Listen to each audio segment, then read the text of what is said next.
ओम जी स्वामी जी, आपके श्री चरणों में मेरा प्रणाम, आप सभी को मेरा अभिवादन। स्वामी जी, हमने कल लीवर के बारे में बहुत कुछ देखा, सुना, समझा और लीवोग्रिड की कैपेबिलिटी के बारे में भी देखा स्वामी जी, और देखा कि कैसे सिंथेटिक मेडिसिन्स के ऐसे फील्ड में जहाँ स्वामी जी दुनिया भर की दवाइयाँ हैं, लिवर के लिए खैर कोई नहीं है, वहाँ स्वामी जी ये नेचुरल मेडिसिन कितने अच्छे तरीके से काम करती हैं। और लिवर के लिए स्वामी जी लीवोग्रिड के जितने भी अच्छे अच्छे रिसर्च हैं, कुछ स्वामी जी अपने देखे, दो या और तीन वो को तो आज प्रत्यक्ष में देख लिए। हाँ स्वामी जी, तो आज हम स्वामी जी बात करेंगे कुछ ऐसी लिवर की बीमारी के बारे में जो स्वामी जी सिंथेटिक दवाइयों की वजह से होती हैं। किसी एक बीमारी के लिए स्वामी जी कोई दवा खाई जाती है, अंग्रेजी दवाइयाँ खाई जाती हैं स्वामी जी, उनका इम्पैक्ट हमारे लिवर पर पड़ता है। लिवर हमारा बहुत हार्ड वर्किंग ऑर्गन है स्वामी जी। तो अगर हम अपनी कोशिकाओं की सुने, अपने ऑर्गन्स की सुने, अपने इंटरनल ऑर्गन्स का स्वामी जी जो म्यूज़िक है अगर हम वो सुनते रहें तो स्वामी जी शायद हम हेल्दी हैप्पी रहेंगे। अब वो ही बात स्वामी जी आती है लिवर के ऊपर। अब लिवर के ऊपर अब देखें स्वामी जी, कल हमने देखा कि कितने सारे काम ये छोटा सा ऑर्गन करता है। छोटा तो नहीं है स्वामी जी, लगभग 1.5 किलो के वजन का है और हमारे शरीर को पूरा एक पावर का काम करता है स्वामी जी। फुटबॉल के साइज़ का ऑर्गन है ये, और ये विटामिन्स के प्रोसेसिंग से लेके ऊर्जा के प्रोसेसिंग तक, कोई जितना भी हम खाना खा रहे हैं उसको लॉन्ग टर्म में स्टोरेज में रखने के लिए, रिजर्व को मैनेज करने के लिए, कोलेस्ट्रॉल को सिंथेसाइज करने के लिए स्वामी जी, सही चीज़ को सही मात्रा में रखना, गलत चीज़ को प्रोसेस करके शरीर से बाहर निकालना, वो सब स्वामी जी काम हमारा लीवर करता है। जो हम खाते पीते हैं स्वामी जी वो हमारे आंतों से एब्जॉर्ब होता है, अवशोषित होता है और लिवर में जाके स्वामी जी एसिमिलेट होता है, उसका स्वंगीकरण हो जाता है। तो ये जो पूरा प्रोसेस स्वामी जी लिवर के अंदर हो रहा है, पर अगर इसी के ऊपर कुछ सिंथेटिक दवाइयाँ ऐसी आ जाएँ जो स्वामी जी अलग तरीके से इम्पैक्ट करती हैं, तो वो हमारे शरीर को चोट पहुंचाती हैं, दर्द पहुंचाती हैं स्वामी जी, और बीमारियां पैदा होती हैं। तो उन्हीं में स्वामी जी आज हम कुछ बीमारियों के बारे में बात करेंगे। और दवाइयों की वजह से लिवर की हालत स्वामी जी को थोड़ी ख़राब हो जाए उसको हम हिपैटोटॉक्सिटी कहते हैं। हिपैटो मतलब कि लिवर, और टॉक्सिटी मतलब जो उस पर चोट लगी है। जो समझे, अब देखिए ये एक छोटा सा कार्टून बना हुआ है, एक लिवर है स्वामी जी, इसके हल्के से आंसू निकल रहे हैं, इसको ड्रिप लगी हुई है। ये स्कीमेटिक है, ये दिखाने के लिए कि लिवर के अंदर ऐसे इश्यूज आ सकते हैं, ऐसे केमिकल्स, ऐसी दवाइयाँ जो स्वामी जी लिवर के कामकाज में समस्या पैदा करती हैं, उनको हम हिपैटोटॉक्सिकेंट्स कहते हैं, हिपैटोटॉक्सिन्स कहते हैं स्वामी जी। और ये बहुत लंबी सीरीज़ है। आप देखें स्वामी जी, चाहे वो एंटीबायोटिक्स हों, चाहे वो पेन किलर्स हों, या स्वामी जी कोलेस्ट्रॉल को मैनेज करने वाली दवाइयाँ स्टैटिन्स हों, एंटीप्लेटलेट्स हों, इम्यूनोसप्रेसेंट्स हों, एंटी साइकोटिक ड्रग हों, आप देखें स्वामी जी ये जो पूरा चक्र है, आप देखें ये एक एक दवाई की क्लास के लिए है जिसकी वजह से हिपैटोटॉक्सिटी होती है। माने सारी दवाइयां सबसे ज्यादा कहर ढाती है लीवर पर। लीवर पे ढाती जितने भी सिंथेटिक दवाइयां हैं, लीवर पर, फिर किडनी पर, फिर पेनक्रियाज पर, फिर हमारे ब्रेन पर, हार्ट पर, नर्वस सिस्टम पर, इम्यूनिटी पर। इम्यूनिटी पर स्वामी जी। बहुत ही खतरनाक है। इसलिए मैं कहता हूँ अपनी सुनो, अपने शरीर की सुनो। ये अपने साथ क्रूरता, अत्याचार, जुल्म, जाति, नाइंसाफ़ी बंद करो। इसलिए ये जो हमारा अभियान है ना, ये बहुत बड़ा है और ये आपके कल्याण के लिए है। आप अपनी मूल प्रकृति के साथ ही एक तरह से विद्रोह, आत्मघात जो कर रहे हैं ना, उससे उभारने के लिए डॉक्टर साहब ने उसको बहुत ही अच्छे से उसको आपके लिए इस पूरे अनुसंधान को बहुत अच्छे से प्रस्तुत करते हैं। तो स्वामी जी अगर हम देखें हिपैटोटॉक्सिटी की जो लगभग अलग अलग दवाइयों के लंबे समय के इस्तेमाल की वजह से हो जाता है, भारत में देखें स्वामी जी जितनी भी लीवर की बीमारी हैं उनमें 15% केस, मतलब हर 6 या 7 में से एक केस हिपैटोटॉक्सिटी का ही आता है। और जो हमें दिखता है कि जो दवाइयाँ हैं उनके लंबे समय के इस्तेमाल से कौन कौन से इम्पैक्ट हमारे शरीर पर पड़ सकते हैं। तो स्वामी जी ये जो लिवर इंजरी है, हिपैटोटॉक्सिटी है, इसके सिम्टम्स कौन कौन से हैं? एक तो ये स्वामी जी पेट में दर्द रहता है, स्वेलिंग रहती है, नोजिया हो जाता है, मतलब कि जी मिचलाता रहता है, वॉमिटिंग रहती है, बुखार आ जाता है, फटीक रहती है, थकान सी रहती है, आँखों के नीचे पीले घेरे आ जाते हैं, आँखों के रंग में भी थोड़ा पीलापन दिखने लगता है, यूरिन और स्किन पीले रंग की हो जाती है, और डिस्क ओरिएंटेशन या कन्फ्यूजन सा रहता है कि हम कहाँ हैं, क्या कर रहे हैं, किस जगह हैं, स्थान काल का जो भेद है वो भी खत्म होने लगता है। तो ये कलेक्टिव तौर से बताते हैं कि लिवर के अंदर कोई दिक्कत है, लिवर के अंदर कोई ना कोई इंजरी है, उसे चोट लगी है, है, उसे क्षति हो गई है और उसे ठीक करने की ज़रूरत है।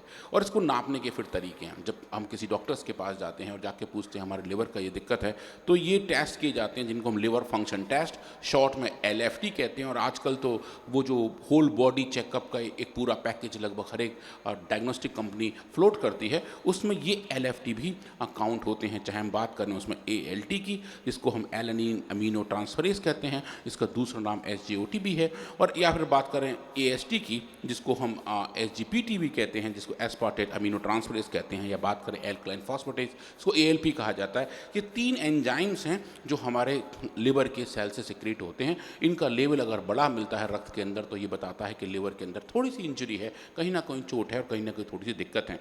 और उसके साथ बिलिरुबिन को भी नापते हैं, जो ऐसा है प्रोडक्ट जो हमारे शरीर के अंदर प्रोटीन्स हैं, जब उनका ब्रेकडाउन होता है तो पूरी एक रिसाइकलिंग होती है और जो अपशिष्ट हैं, जो बची हुई चीज़ें हैं, उनको लिवर बाहर निकालता है। ये उन्हीं में से एक है। अगर ये सही तरीके से ना टूटे, RBC के टूटने से बनता है, और ये अगर ठीक तरीके से हमारे शरीर से बाहर ना निकले तो हमारे रक्त के अंदर जमा हो जाता है, बॉडी के हर एक ऑर्गन में जाता है।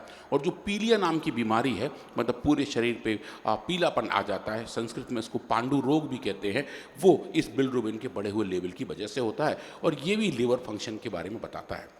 उसके बाद GGT हैं, जो गामा ग्लूटामाइल ट्रांसफरेज नाम के एंजाइम हैं, ये भी एक लिवर फंक्शन को बताते हैं। और प्रोटीन लेवल और एल्बुमिन के साथ उनका अनुपात भी बताता है कि हमारा शरीर, हमारा लिवर कैसे काम कर रहा है। और प्रोटीन लेवल कुछ हमारे शरीर की किडनी के बारे में बताते हैं। तो ये वो फंक्शनैलिटी हैं जो हम लोग नापते हैं, डायग्नोस्टिक टेस्ट में ह्यूमन पेशेंट्स में नापे जाते हैं। इनके ऊपर भी बहुत सारा काम किया जा सकता है और हमने इन्हीं के ऊपर आगे काम करने का देखा।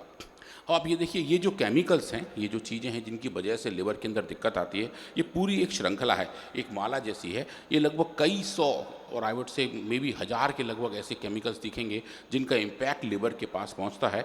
इनमें से कुछ का नाम आप यहाँ देख रहे हैं, और जो आप देख रहे हैं लाल रंग के बॉक्स में, आज हम इसके बारे में बात करेंगे। ये वो दवा है जिसका नाम है आइसोनियाजिड, और ये वो दवा है जो TB के ट्रीटमेंट के लिए दी जाती है।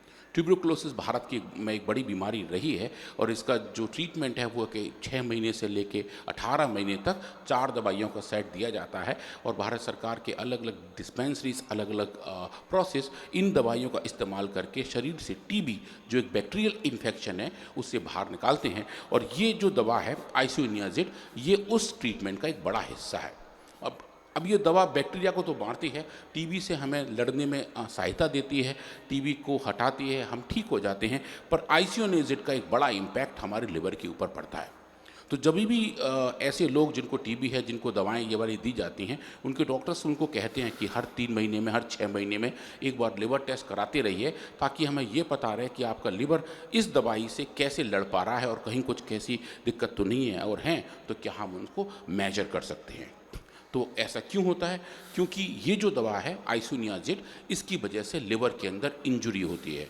तो उस इंजुरी का एक नाम भी है, क्योंकि हम साइंस में हर चीज़ का एक कोड बना लेते हैं, एक नाम रख देते हैं। तो ये जो बीमारी है, इसको हम आइसोनियाजिड इंड्यूस्ड लिवर इंजुरी कहते हैं। शॉर्ट में बोले तो IILI, मतलब कि इल्ली नाम की जो बीमारी है वो एक्चुअली लिवर की इंजुरी है जो आइसोनियाजिड की वजह से हो रही है।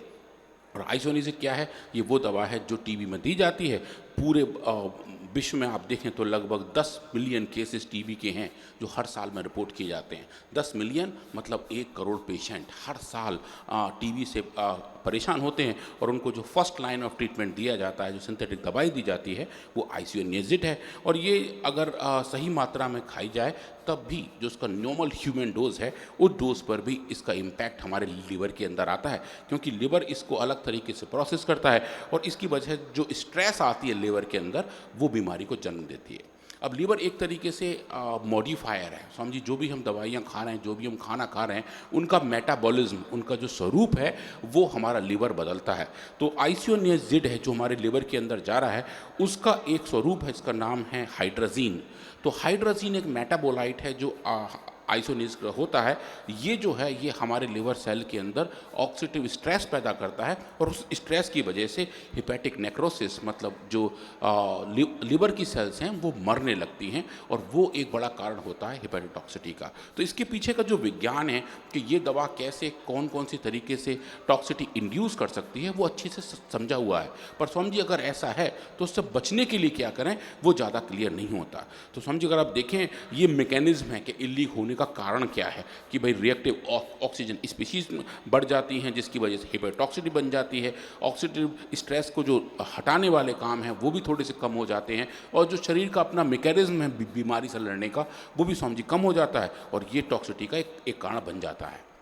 तो अगर ऐसा है तो हम कैसे अपने लिवर को हेल्दी भी रखें और टीबी से भी लड़ पाएँ, ये स्वामी जी एक बड़ा चैलेंज रहा है। तो स्वामी जी हमने इस पर कुछ काम किया और हमने देखा सर्वकल्प क्वाथ जो यहाँ भी रखा हुआ है, जो पूज्य स्वामी जी श्रद्धेय आचार्य जी का लगभग 35 साल पुराना फॉर्मुलेशन है, इसी क्वाथ का एक एनरिच एक्सट्रैक्ट लिवोग्रिड है और उस लिवोग्रिड को अगर हम अच्छे वाइटामिन्स के साथ मर्ज करें, जो अच्छे वाइटामिन्स का जो हेल्प है जो हमारे लिवर को मिलती है, अगर उनको हम साथ में मर्ज करें तो बनता है स्वामी जी लिवोग्रिड वाइटल, जिसके अंदर 3 बड़े बड़े वाइटामिन्स हैं जो हमारे शरीर को हेल्दी हैप्पी और फिट रखते हैं।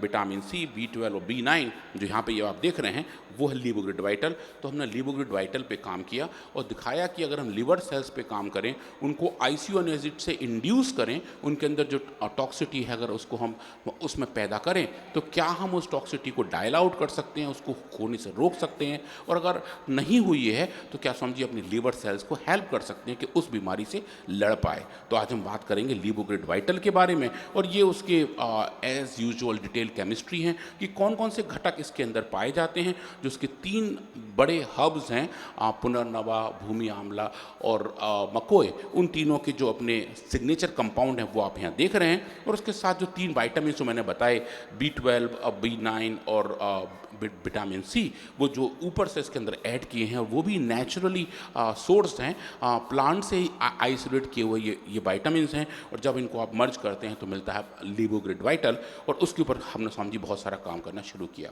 तो सबसे पहले हम देखेंगे एक्सपेरिमेंट्स HEPG2 सेल्स में जो ह्यूमन लिवर सेल्स हैं, अगर इन सेल्स को हम ग्रो करें और इनको आइसोनियाजिड वो टी वाली दवाई दें तो आप देखिए इन सेल्स की जो वायबिलिटी है, जो उनकी लाइफ है, जो उनका टाइम है, वो आप देखेंगे वो डोज डिपेंडेंट तरीके से कम होना शुरू हो जाता है। मतलब कि अब जैसे जैसे आइसोनियाजिड की मात्रा बढ़ा रहे हैं, लगभग 100 मिलीमोलर तक जाते हैं जो काफ़ी हाई डोज है, तो आप देखेंगे लगभग आधे से ज़्यादा सेल्स सर्वाइव नहीं कर पाते, टॉक्सिसिटी के कारण वो सेल्स मरने शुरू हो जाते हैं।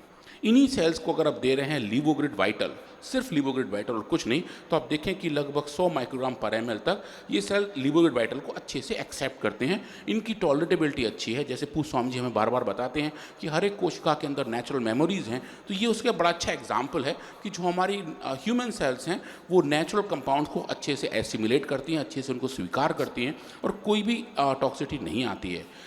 पर लेकिन आइसोनियाजिड की वजह से टॉक्सिटी आती है, तो क्यों ना हम दोनों इनको मर्ज करके देखें, मतलब आइसोनियाजिड दें और उस कंडीशन में लिवोग्रिड वाइटल भी दें और देखें क्या जो सेल्स मर रहे थे क्या स्वामी जी हम उनको मरने से बचा सकते हैं।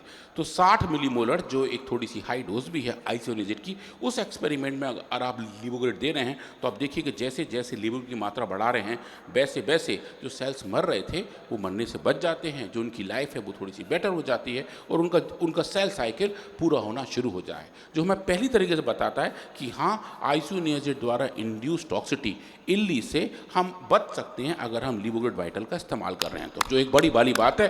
और ये हमें बताता है कि किस तरीके से फंक्शनैलिटी हमें दिखाई दे सकती है और अगर ऐसा हो रहा है तो क्या हम इसको काउंट कर सकते हैं, कैलिब्रेट कर सकते हैं और जो सेल वायबिलिटी के अपने साइकिल हैं उनको नाप सकते हैं और देखें कि जब सेल्स मर रहे हैं और जब उनको हम ट्रीट कर रहे हैं लिवोग्रिड वाइटल के साथ, उसको शॉर्ट में LVV यहाँ लिखा हुआ है, वो कैसे कम होता हुआ दिखाई दे रहा है और कैसे उसके हमें चेंजेस दिखाई दे रहे हैं।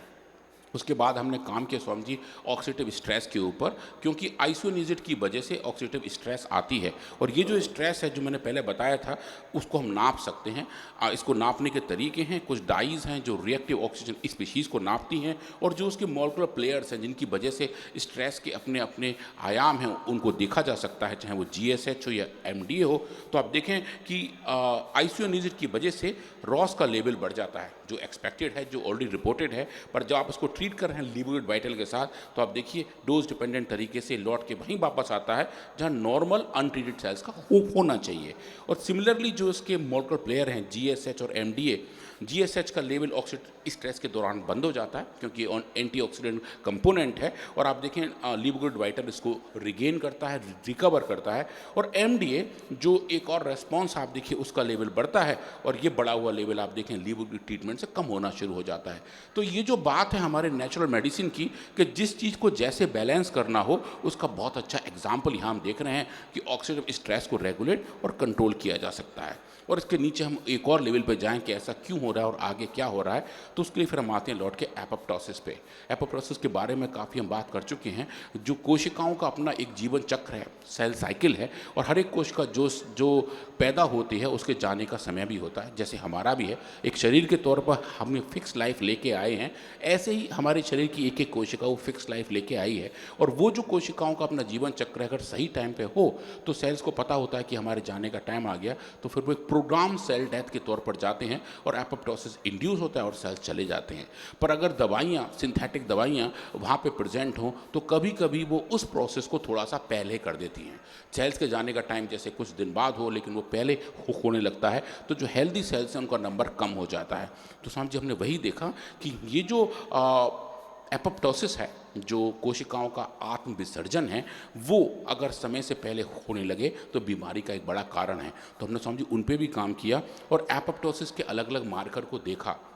एपोप्टोसिस के जो मॉलिक्यूलर प्लेयर हैं, जो एक ऐसे एंजाइम्स है जो उसको रेगुलेट करते हैं, उनको हम कैस्पेस कहते हैं। हमने इन सेल्स के अंदर, लिवर सेल्स के अंदर आइसोनियाजिड की एक्सपोजर दिया और देखा कि उनके अंदर कैस्पेस 3 का mRNA एक्सप्रेशन कितना है, मतलब वो प्रोटीन कितनी बन रही हैं। और आप देखेंगे स्वामी जी, आइसोनियाजिड की वजह से इनका लेवल बढ़ जाता है, जो कि एक्सपेक्टेड है क्योंकि सेल्स के अंदर एपोप्टोसिस थोड़ी सी जल्दी शुरू हो जाती है। और आप देखिए लीवोग्रिड के ट्रीटमेंट से ये जो बढ़ा हुआ जीन एक्सप्रेशन लेवल है वो डोज डिपेंडेंट तरीके से कम होता है, जो ये बताता है कि जो हम अच्छी फिनोटाइप देख रहे थे कि कैसे सेल्स मरने से बच रहे थे, उसके पीछे का कार्यकारी सिद्धांत ये है, उसका मोड ऑफ एक्शन ये है कि हम एपोप्टोसिस को रेगुलेट कर रहे हैं और जो बड़े हुए पूरे प्रोसेस में समझिए उनको ठीक कर पा रहे हैं। ऐसा ही हमने इनके अलग अलग जीन एक्सप्रेशन पर देखा। जो एपोप्टोसिस के मार्कर्स हैं, चाहे वो IRE1 अल्फा हो या FGF21 हो, इन सब के जीन एक्सप्रेशन जो कम हो गए थे वो ठीक हो गए और जो बढ़ गए थे वो कम हो गए। जो बैलेंसिंग वाली बात है, जो सामने में रखने वाली बात है, या फिर जेनेटिक एक्सप्रेशन का होम्योस्टेसिस की बात है, वो हमें अच्छे तरीके से इन सेल्स के अंदर दिखाई देता है। अब कैस्पेस की हमने जीन एक्सप्रेशन तो देखे, पर क्या उसका प्रोटीन लेवल पर भी वैसे चेंज दिखाई देता है, या उसकी जो एक्टिविटी है, एक एंजाइम है, वो कैसी होती है। तो हम एक लेवल और आगे गए और हमने इन सेल्स के अंदर कैस्पेस की एक्टिविटी को नापा और पाया कि इन सेल्स के अंदर कैस्पेस की एक्टिविटी ज़्यादा थी क्योंकि वो सेल्स एपोप्टोसिस के थ्रू जा रहे थे। और आप जो देखेंगे ये जो बढ़ी हुई एक्टिविटी है, एक एंजाइम एक्टिविटी भी लीवोग्रिड वाइटल के ट्रीटमेंट से डोज डिपेंडेंट तरीके से कम हुई। और उसके साथ अगर हम वेस्टर्न ब्लॉट करके देखें और जो एक पूरा प्रोसेस है एपोप्टोसिस के पाथवे को रेगुलेट करने का, उसका भी देखें तो एक स्वामी जी प्रोटीन है, इसका नाम है पार्प नाम का प्रोटीन का छोटा सा टूट के अलग हो जाता है, इसको हम क्लीव पार्क कहते हैं। ये जो क्लीविंग है, ये टूट के अलग होना है स्वामी जी, ये एक सेल सिग्नलिंग का एक बड़ा हिस्सा है। एपोप्टोसिस के दौरान स्वामी जी ये जो क्लीविंग है वो ज़्यादा होती है। एक पूरा प्रोटीन है, उसका थोड़ा सा टूट जाएगा, ये प्रोटीन एक्टिव हो जाएगा और तब एपोप्टोसिस का सिग्नल पूरी कोशिकाओं को मिलने लगता है। तो स्वामी जी हमने इसी टूटते हुए प्रोटीन को नापा, उसको वेस्टर्न ब्लॉट से देखा। और आप जो काले रंग के बैंड देख रहे हैं जहाँ मेरा कर्सर है, ये नॉर्मल सेल्स हैं, ये वो वाले सेल्स हैं जिनको हमने एक्सपोजर दिया हुआ आइसोनियाजिड का। तो आप देखिए जो काले रंग के बैंड की इंटेंसिटी है ये थोड़ी बड़ी दिखाई दे रही है, जो बता रही है कि क्लीविंग इन सेल्स में ज़्यादा हो रही है। और जब इनको आप ट्रीट कर रहे हैं लीवोग्रिड वाइटल के साथ, तो देखिए जो बड़े हुए लेवल है इस क्लीव पार्प के, वो डोज डिपेंडेंट तरीके से कम हो रहे हैं। जो मैं बड़ा अच्छे से बता रहे हैं कि इन कोशिकाओं के अंदर जो सिग्नलिंग है एपोप्टोसिस को किक स्टार्ट करने की, शुरुआत करने की, उसको लीवोग्रिड वाइटल बहुत अच्छे से कंट्रोल और रेगुलेट करता है। और ये जो कंट्रोल्स हैं वो यही बताते हैं कि कैसे आइसोनियाजिड की वजह से जो इल्ली हो रही है, जो आइसोलेटेड इंड्यूस लिवर इंजरी हो रही है, उसके पीछे का कारण क्या है और लीवोग्रिड की वजह से उसको जो प्रोटेक्शन मिल रहा है उसका कारण क्या है। और उसके साथ हमने फिर और डिटेल केमिस्ट्री की और देखा कि आइसोनियाजिड के जो है वो शरीर के अंदर जाता है, इसका काम बैक्टीरिया को मारना है, पर हमारे लिवर सेल के अंदर अगर ज़्यादा जाके इकट्ठा हो जाए तो लिवर सेल के अंदर टॉक्सिसिटी आनी शुरू हो जाती है। तो समझिए हमने लिवर सेल्स के अंदर इस कंपाउंड का लेवल भी नापा।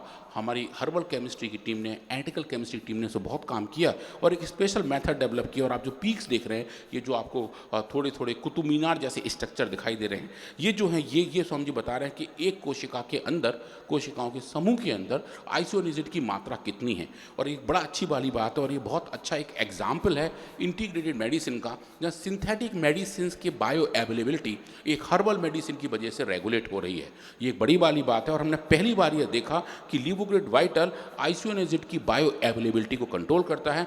जो लिवर सेल्स के अंदर इन दवाइयों का जमा बाड़ा हो रहा है जिसकी वजह से टॉक्सिसिटी आती है, उसको समझिए हम लीवोग्रिड वाइटल से डोज डिपेंडेंट तरीके से कंट्रोल कर सकते हैं। और देख रहे हैं कि इन कोशिकाओं के अंदर ये जो कंपाउंड जमा हो रहा है वो कम हो रहा है और उसके साथ साथ इस कंपाउंड की वजह से जो भी टॉक्सिसिटी हो रही है वो कम हो रही है, एपोप्टोसिस जो है वो रेगुलेट हो रही है और ऑक्सीडेटिव स्ट्रेस भी अच्छे तरीके से कंट्रोल हो रहे हैं। और सिर्फ बात ये आइसोजियानेटिक की नहीं थी, हमने समझी जो उसका मेटाबोलाइट है, जो मैंने शुरू में बताया था हाइड्रोजीन, जिसकी वजह से ज़्यादा टॉक्सिसिटी होती है, हमने उसका लेवल भी नापा और नापा कि कोशिकाओं के अंदर जब हम एक्सपोजर दे रहे हैं आइसोनियाजिड का जिसकी वजह से इली हो रही है, उसका जो मॉलिक्यूलर रीज़न है वो हाइड्रोजीन का बढ़ा हुआ लेवल है। समझिए हमारी टीम ने उसको भी नापा, उन्हीं कोशिकाओं के अंदर अपने हाइड्रोजन का लेवल देखे तो पाया कि जब हम सेल्स को एक्सपोजर दे रहे हैं आइसोनियाजिड से तो आइसोनियाजिड के साथ साथ हाइड्रोजन का लेवल भी बढ़ता है और हाइड्रोजन का बढ़ा हुआ लेवल आप देखें स्वामी जी लीवोग्रिड वाइटल के ट्रीटमेंट से डोज डिपेंडेंट तरीके से कम होना शुरू होता है। ये एक पहली बार हमने देखा कि सिंथेटिक ड्रग्स, उनके मेटाबोलाइट्स, उन दोनों की बायो अवेलेबिलिटी को एक natural herbal Ayurvedic medicine control और रेगुलेट कर सकती है, जिसकी वजह से जो हमें इम्पैक्ट दिख रहे थे इन कोशिकाओं के हेल्थ के, वो स्वामी में ठीक होते हुए दिखाई दिए। और इसके साथ जैसे हम बात कर रहे थे शुरू में लिवर फंक्शन के एंजाइम्स के बारे में जो LFT में नापे जाते हैं, ALT और AST और GGT, उन सबको हमने इन सेल्स के अंदर भी नापा, इन कोशिकाओं के अंदर भी नापा और पाया कि जो बढ़े हुए एंजाइम्स लेवल हैं, चाहे वो ALT हो या GGT हो, जो आइसोनियाजिड की वजह से बढ़ते हैं। आप देखें स्वामी जी, चूंकि लिवर सेल्स अब अच्छे से काम कर रहे हैं, वो हेल्दी हैं, उनके अंदर स्ट्रेस नहीं है, उनका एपोप्टोसिस सही समय पे हो रहा है,